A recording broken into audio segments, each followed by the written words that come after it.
আসসালামু আলাইকুম রহমতুল্লাহি আবরাকাতু। আমি আশরাফ মাশাআল্লাহ ভাই পেজ থেকে বলছি।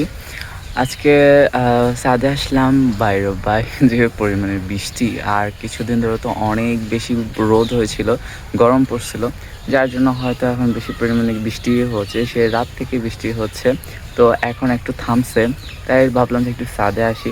তো ছাদে এসে দেখি যে আমার সপু গাছে, সফেদা গাছে, ঠিক আছে, সফেদা গাছে খুব সুন্দর হয়ে আছে। আপনাদেরকে একটু দেখাই। এই যে, না, আমার খুব ইচ্ছে ছিল যে আমি সফেদা গাছ একটা আমার বাগানে লাগাবো।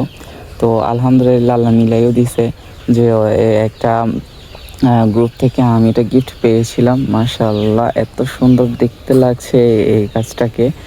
তো যাই হোক, আরেকদিকে আল্লাহ দিলে কি হয়েছে, একটা সফেদা প্রথম যখন লাগাইছিলাম তখন একটা সফেদা ধরছিল এই যে এইখানে।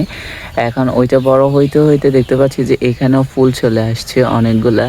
এই যে এখানে ফুল আসছে 3টা, এরপরে হচ্ছে এই যে এখানে একটা আছে, ঠিক আছে। এটার মধ্যে নাই, এটার মধ্যে ডালপালা বের হচ্ছে, তবে আমার কাছে এই ডালটা বেশি দেখতে সুন্দর লাগে। আর একটা ডিজাইন করা পাতাও আছে, মাশাআল্লাহ।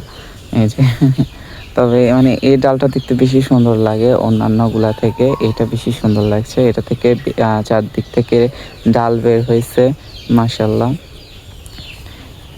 এই যে